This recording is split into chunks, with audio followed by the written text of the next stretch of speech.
আজকের এই ক্লাসে আমরা ইকোনমিক জিওগ্রাফি থেকে 40টির মতো ইম্পর্টেন্ট এমসিকিউ দেখে নেওয়ার চেষ্টা করব, যেগুলি তোমাদের পরীক্ষায় আসার সম্ভাবনা রয়েছে। প্রথম প্রশ্নে লক্ষ্য করো, এই প্রশ্নে বলা রয়েছে resource is not it becomes, অর্থাৎ সম্পদ হয় না, সম্পদে পরিণত হয়। এই ধারণাটি কে ব্যক্ত করেছেন? এই অপশনগুলির মধ্যে এখানে সঠিক উত্তরটি হবে হলো অপশন নম্বর এ, অর্থাৎ জিমারম্যান।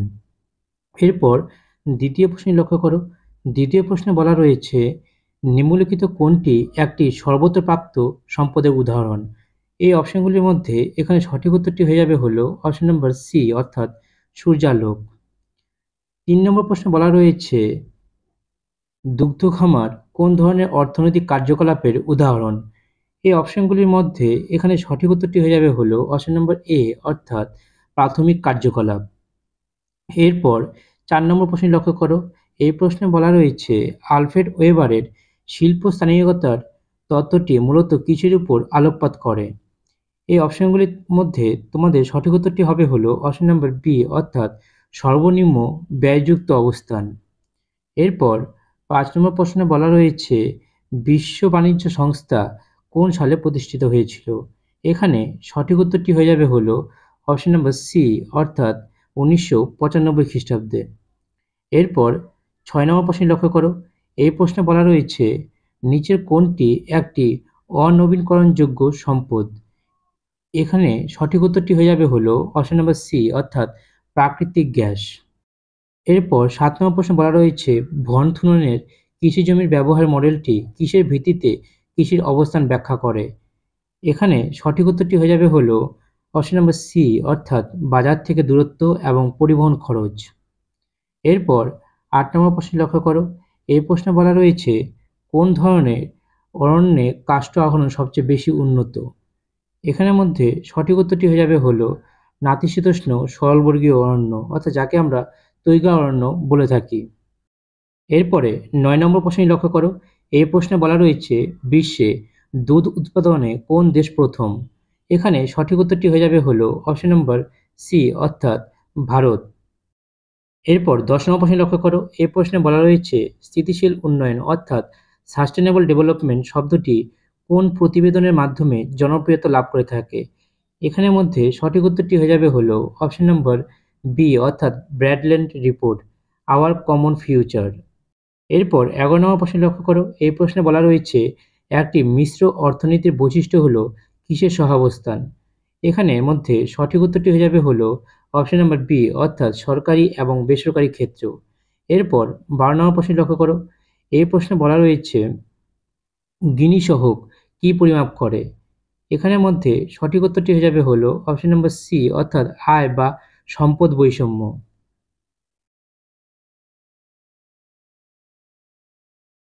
এরপর 13 নম্বর প্রশ্নে বলা রয়েছে নীল বিপ্লব কোন অর্থনৈতিক কার্যকলাপের সাথে যুক্ত? এখানের মধ্যে সঠিক উত্তরটি হবে হলো অপশন নম্বর বি, অর্থাৎ মাছ এবং জলজ প্রাণী চাষ। তারপর 14 নম্বর প্রশ্নে লক্ষ্য করো, এই প্রশ্নে বলা রয়েছে ওয়েবারের তত্ত্বে আইসোটোপেন কিসের সমান বিন্দুগুলিকে সংযোগকারী একটি রেখা? এই অপশনগুলির মধ্যে সঠিক উত্তরটি হবে হলো অপশন নম্বর সি, অর্থাৎ মোট পরিবহন খরচ।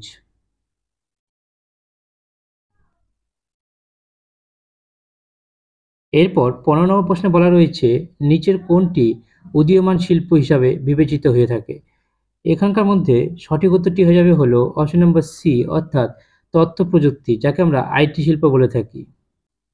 এরপর 16 নম্বর প্রশ্নে বলা রয়েছে পৃথিবী থেকে খনিজ পদার্থ আহরণের প্রক্রিয়াকে কি বলা হয়? এখানে সঠিক উত্তরটি হবে হলো অপশন নম্বর সি, অর্থাৎ খনি। এরপর 17 নম্বর প্রশ্নে লক্ষ্য করো, এই প্রশ্নে বলা রয়েছে নিচের কোনটি একটি কুইনারি অর্থাৎ পঞ্চম স্তরের অর্থনৈতিক কার্যকলাপকে প্রতিনিধিত্ব করে থাকে? এখানকার মধ্যে সঠিক উত্তরটি হয়ে যাবে হলো অপশন নম্বর ডি, অর্থাৎ উচ্চ স্তরের সরকারি এবং কর্পোরেট সিদ্ধান্ত গ্রহণ।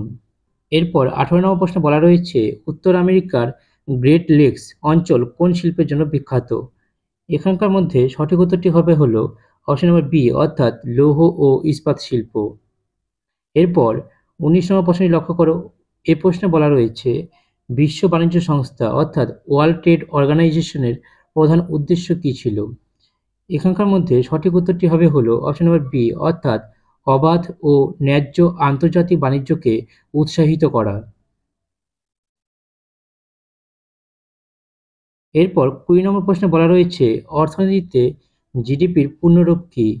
এখানকার মধ্যে সঠিক উত্তরটি হয়ে যাবে হলো অপশন নাম্বার এ, অর্থাৎ মোট দেশজ উৎপাদন।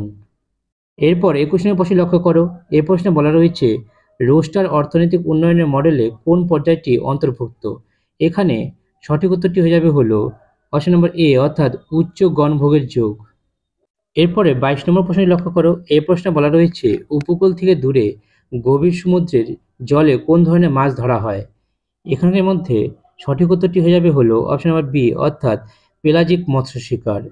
এরপরে ২৩ নম্বর প্রশ্নে লক্ষ্য করো, এই প্রশ্নে বলা রয়েছে নিচের কোনটি একটি নির্দেশমূলক অর্থনীতির উদাহরণ?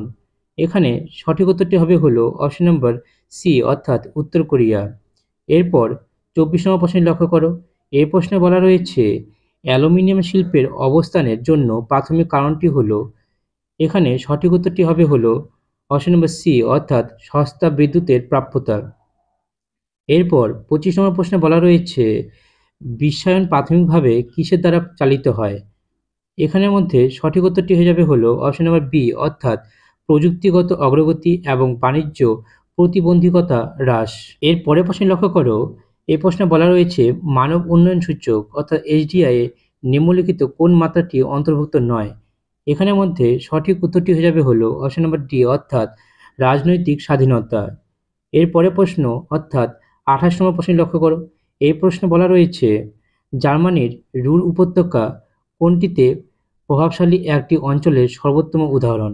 এখানের মধ্যে সঠিক উত্তরটি হয়ে যাবে হলো অপশন নম্বর বি, অর্থাৎ ভারী শিল্প, কয়লা এবং ইস্পাত।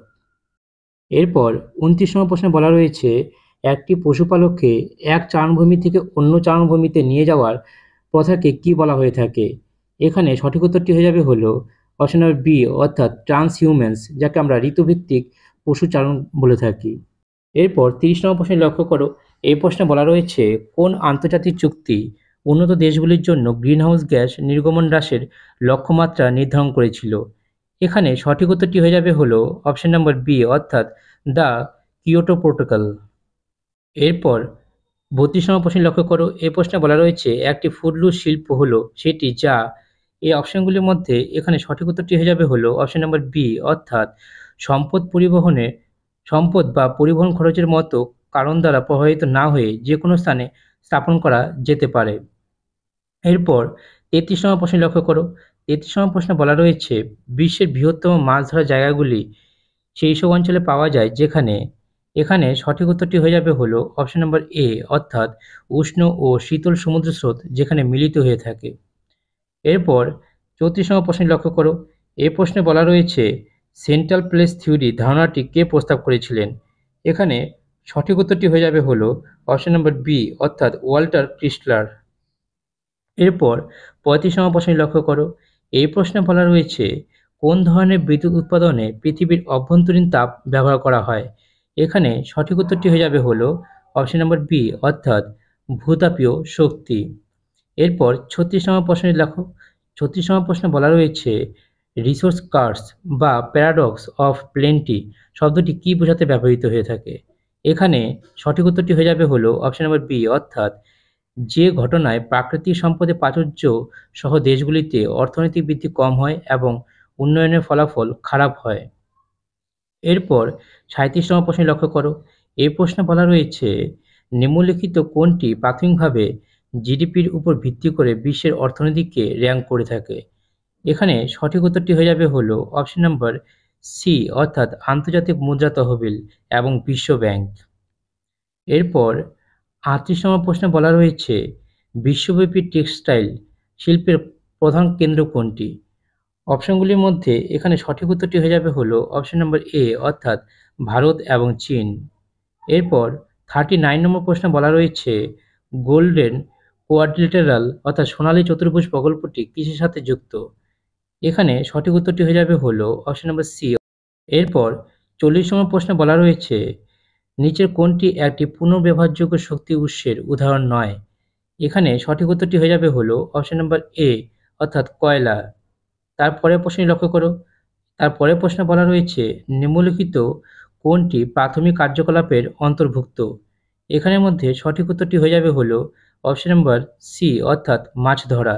এরপর 42 নম্বর প্রশ্নটি লক্ষ্য করো, এই প্রশ্নে বলা রয়েছে মানব উন্নয়ন সূচকের ধারণাটি কে তৈরি করেছিলেন? এই অপশনগুলির মধ্যে এখানে সঠিক উত্তরটি হয়ে যাবে হলো অপশন নাম্বার সি অর্থাৎ ডক্টর মাহবুব উল হক। এরপরে 48 নম্বর প্রশ্ন লক্ষ্য করো, এই প্রশ্নে বলা রয়েছে পৃথিবীর বৃহত্তম খনিজ তেল উৎপাদনকারী দেশ কোনটি? এখানে সঠিক উত্তরটি হয়ে যাবে হলো মার্কিন যুক্তরাষ্ট্র অর্থাৎ সি নম্বর অপশনটি।